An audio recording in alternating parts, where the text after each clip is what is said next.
Here is a real pattern I have seen repeat across factories.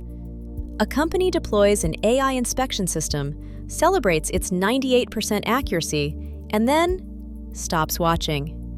6 months later, a customer returns a batch of defective parts that the system cleared. What happened? The production line started using a slightly different raw material, and nobody told the AI. Or rather, nobody thought to check whether the change mattered. The model's accuracy had silently dropped to 91%, and because nobody was monitoring, nobody knew. The fix is simple. Treat your AI model like any other critical process parameter.